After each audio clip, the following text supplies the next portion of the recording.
In December 1980, in a forest between two NATO air bases in Suffolk, England, United States Air Force personnel encountered something that remains unexplained over 4 decades later. They saw lights, they approached an object, one of them touched it. And what happened next produced physical evidence, official documentation, and a binary code that, when decoded decades later, pointed to locations that no one can account for. This is the Rendlesham Forest incident, often called Britain's Roswell. But unlike Roswell, this case has a serving officer's official memo, radiation readings taken at the landing site, and a 16-page sequence of ones and zeros that a trained military sergeant says was downloaded into his mind. Tonight, I want you to tell me what you think that code means. Comment below. The events unfolded over 3 nights, the 26th, 27th and 28th of December 1980. RAF Woodbridge and RAF Bentwaters, twin NATO bases in the Suffolk countryside, were home to the 81st Tactical Fighter Wing of the United States Air Force. These were nuclear-capable installations during the height of the Cold War. The personnel stationed there were trained, disciplined and security cleared. In the early hours of December the 26th, security patrolmen observed unusual lights descending into the forest. Sergeant Jim Penniston and Airman First Class John Burroughs were dispatched to investigate.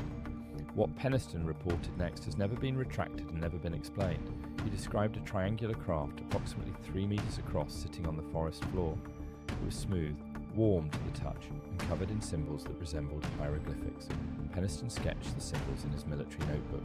He touched the craft, and at the moment of contact, he says a sequence of binary code, ones and zeros, flooded into his mind. Penniston wrote 16 pages of binary code in his notebook. He did not understand what it was. He filed it away and said nothing for years. 2 nights later, Deputy Base Commander Lieutenant Colonel Charles Halt led a larger team into the forest. Halt carried a radiation detector and a tape recorder. What he captured on tape, now known as the Halt Tape, is one of the most remarkable pieces of audio evidence in UFO history. On the recording, you can hear Halt and his men reacting in real time to lights moving through the trees, a beam of light directed down at their feet, and radiation readings that spiked at the landing site to levels significantly above background. Halt wrote an official memo to the British Ministry of Defence documenting the events. This was not a witness statement given to a UFO researcher years later. This was a serving military officer writing in his official capacity on government letterhead to a foreign government's defence ministry. The memo was classified and suppressed for years. When it was finally released, Halt stood by every word. The physical evidence was documented. 3 depressions were found in the ground where the craft had reportedly stood, arranged in a triangular pattern. Radiation levels at the site were measured by the Air Force's own equipment and found to be significantly above normal background levels. Broken branches at the landing site showed damage consistent with a heavy object descending from above. In 2010, the binary code from Penniston's notebook was finally translated. The sequence, when converted from binary to ASCII text, produced a message. It read, "Exploration of humanity, continuous for planetary advance." Then it listed a series of geographic coordinates. Those coordinates corresponded to specific locations around the world. Hy Brasil, an island from ancient Irish maps that does not appear on modern charts. The Great Pyramid of Giza, the Nazca Islands, Sedona, Arizona. Ancient sites separated by thousands of miles and thousands of years of human history.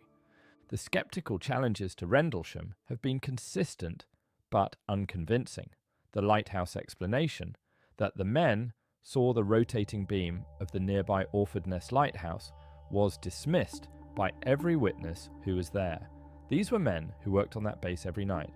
They knew what the lighthouse looked like. Halt addressed the lighthouse directly on the tape, pointing it out separately from the unidentified lights. Perhaps the most telling detail came decades later. John Burroughs, the airman who accompanied Penniston on the first night, developed serious health problems that he attributed to the encounter.